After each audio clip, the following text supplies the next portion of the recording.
الحمدللہ رب العالمین الصلاۃ والسلام علی خاتم النبیین اما بعد اعوذ باللہ من الشیطان الرجیم بسم اللہ الرحمن الرحیم ولا تقنطوا من رحمۃ اللہ ان اللہ یغفر الذنوب جميعا صدق اللہ العلی العظیم وصدق رسول النبی الکریم۔ معزز خواتین و حضرات، ایک تو یہ ہے کہ جو ابتلا ہے اس میں صبر کا دامن ہاتھ سے نہیں چھوڑنا چاہیے، کیونکہ صبر ہمارا بہت بڑا سانسہ ہے۔ ان اللہ مع الصابرین، بے شک اللہ تعالیٰ صبر کرنے والوں کے ساتھ ہے۔ اس وقت جزا فضا اور ایسی باتیں زبان سے نکالنا جو اللہ تعالیٰ کے غصے کو مزید بڑھا دے، یہ خطرناک باتیں ہیں۔ لہٰذا اس کی بجائے توبہ استغفار پر زیادہ زور لگانا چاہیے۔ صحیح بات یہ ہے کہ توبہ کس چیز سے کیا جاتا ہے؟ توبہ اس چیز سے کیا جاتا ہے جو اللہ کی نافرمانی ہو۔ اللہ کی نافرمانی کس چیز کو کہتے ہیں؟ یعنی انسان جب شریعت پر نہیں چلتا ہو، یہی باتیں ہیں۔ تو شریعت کا جو احترام ہے یہ سب سے اول ہے۔ شریعت کا جو احترام ہے یہ سب سے اول ہے۔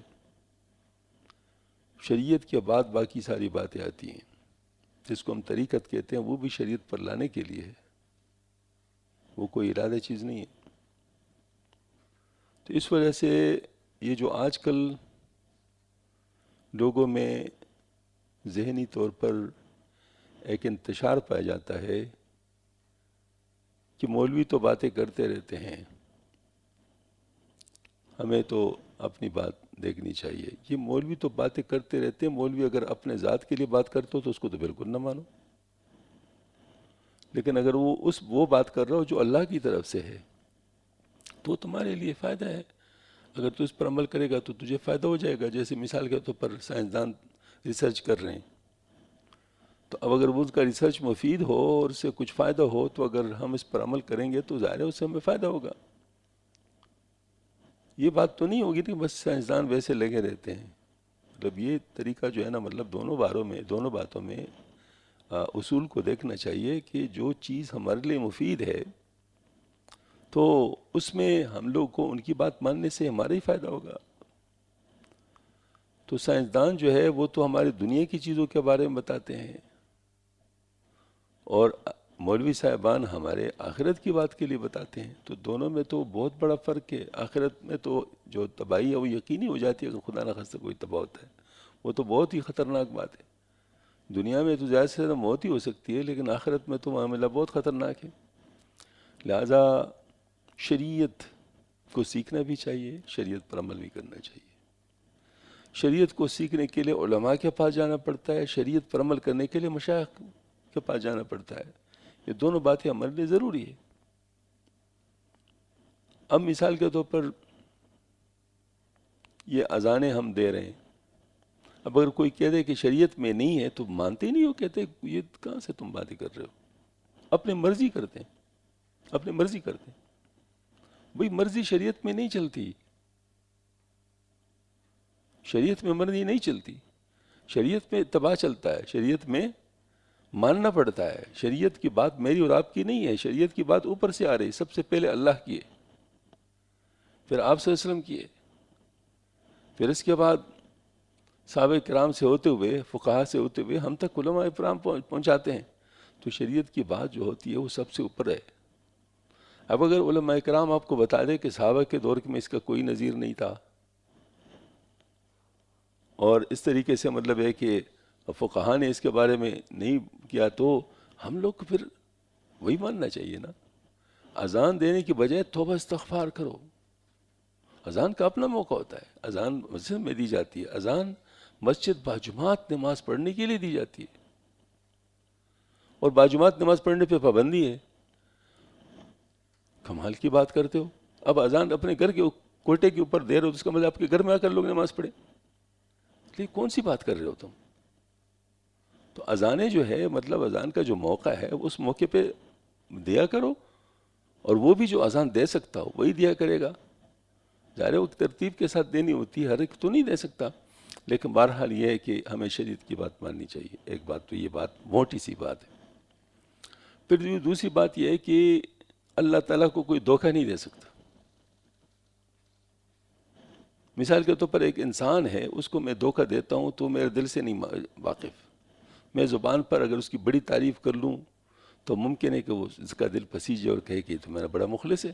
جو خوش آمدی لوگ جو ہے اس طرح کرتے ہیں تو ان لوگوں کا مقصد پورا بھی ہو جاتا ہے. لوگ جو ہے نا جو افسر وغیرہ ہوتے ہیں وہ سمجھ لیتے ہیں کہ شاید یہ ہمارا واقعی مخلص ہے، لیکن جب ریٹائر ہو جاتے پھر پتہ چل جاتا ہے کہ اوہ یہ کون سے مخلص تھے، تو صرف اپنے غرض کے ساتھ مخلص تھے. تو اس کا مطلب ہے کہ انسان کو دھوکہ دیا جا سکتا ہے کیونکہ انسان دل سے آگاہ نہیں ہے، لیکن اللہ کو دھوکہ نہیں دیا جا سکتا. اب زبان پر کہہ دے استغفر اللہ ربی من کل ذنب واتوب الیہ، اور میرا دل اس کے ساتھ نہ ہو، میرا عمل اس کے ساتھ نہ ہو، تو نعوذ باللہ من ذالک میں کیا کر رہا ہوں. یہ بات بہت خطرناک جاتی ہے. ہاں اس کو آپ ابتدا کے طور پہ کر سکتے ہیں کہ آپ ارادہ کر رہے ہیں اور ارادے کے لیے ان الفاظ کے ادا کر رہے ہیں، یہ ایک ہو سکتا ہے. اسی کے لیے علماء کرام بھی فرماتے ہیں کہ اس طرح کرو. لیکن یہ جو بات ہے کہ آپ مطلب یہ ہے کہ وہ کریں اپنی مرضی اور زبان سے آپ اس طرح کہیں تو یہ نہیں ہے. تو اس وقت توبہ واقعی شعوری توبہ ہونا چاہیے، پتہ چلنا چاہیے کہ میں توبہ کر رہا ہوں. توبۃ النصوح جس کو کہتے ہیں، توبۃ النصوح کرنا چاہیے کیونکہ عذاب کافی بڑا ہے. مطلب یہ ہے کہ پوری دنیا کے اوپر ہے، مطلب کسی ایک بر اعظم پر نہیں ہے، کسی ایک شہر پر نہیں ہے، کسی ایک ملک پر نہیں ہے، پورے دنیا کے اوپر ہے. تو اس وجہ سے بہت بڑے لیول کا توبہ ہونا چاہیے. تو توبہ کرنا چاہیے، اور ساتھ ساتھ یہ ہے کہ جو بچنے کے ذرائع ہیں دونوں قسم کے وہ استعمال کرنے چاہیے. پہلا ذریعہ احتیاط، اور دوسرا ذریعہ اور سب سے بڑا ذریعہ اور اس سے بھی زیادہ سب سے اعلیٰ ذریعہ جو ہے وہ اللہ تعالیٰ کے ساتھ تعلق بنانا، اللہ تعالیٰ کے ساتھ تعلق بنانا. پھر اس کے ذریعے سے تو دعائیں کرنا. دعائیں آپ ہر حالت میں کر سکتے ہیں، گناہ گار آدمی بھی دعا کر سکتا ہے. یہ نہیں کہ مطلب گناہ گار ہوگا تو دعا نہیں کرے گا، دعا کر سکتا ہے، لیکن دعا پر یقین ہونا چاہیے. تو یہ یقین ہونے کے لیے معلوم ہونا چاہیے کہ میں کون سی دعا کر رہا ہوں اور اس کا مطلب کیا ہے. اب جیسے دعائیں نا سب مانگتے ہیں ماشاءاللہ، تو اس کے بڑے اثرات ہیں. اللہ تعالیٰ نے دکھا دیے. مولانا تقی عثمانی صاحب نے اور ان کے گھر والے نے دعا پڑھی تھی دعائیں نس، تو ان کے اوپر گاڑی کے اوپر گولی کی پجاڑ ہو گئی لیکن وہ محفوظ ہو گئے، اللہ تعالیٰ نے بچا لیا ان کو. تو اس کے اثرات ہیں. ذرا تھوڑے سے اس کے ترجمے پہ غور کر لے تو اس میں واقعی ساری باتیں ہیں جس کی ہمیں ضرورت ہے آج کل، وہ ساری باتیں اس میں موجود ہیں. تو اس کے ترجمے پہ غور کر لیں، آپ کو معلوم ہو جائے گا کہ اس کے اندر تو ہمارے تمام مسائل کا حل موجود ہے. تو لہٰذا ہم یہ جو ہم نے ایپ بتایا ہوا ہے معمولات کا، اس کو ڈاؤن لوڈ کر لیں، اسی کے اندر موجود ہے. یہ جو ہے نا وہ پلے اسٹور پر موجود ہے. اس میں معمولات چاہے اردو میں لکھے چاہے انگریزی میں لکھ دے تو وہ آپ کو مل جائے گا. اس میں جو ہے نا ڈینگی اور وبائی امراض سے بچنے کے لیے جو معمول ہے وہ دیا ہوا ہے. تو وہ جو ہے نا مطلب پڑھنا شروع کر لے، لیکن اس کا ترجمہ بھی ساتھ جان لیں، کسی عالم سے جان لو کہ اس کا ترجمہ کیا ہے. پھر اس کے بارے میں مطلب جو ہے نا اس کے مطابق جو ہے نا اس کو یعنی مانگا کرو، تو انشاءاللہ العزیز اللہ تعالیٰ کی مدد ہوگی. لیکن اس مدد کے لیے حاصل کرنے کے لیے دل سے توبہ کرنا چاہیے، دل سے توبہ کرنا چاہیے، اپنے گناہوں سے توبہ کرنا چاہیے. اللہ تعالیٰ ہم سب کو صحیح دل سے توبہ کرنے کی توفیق عطا فرما دے. وما علینا البلاغ ربنا تقبل منا انک انت السمیع العلیم وتب علینا توبہ الرحیم. وصلی اللہ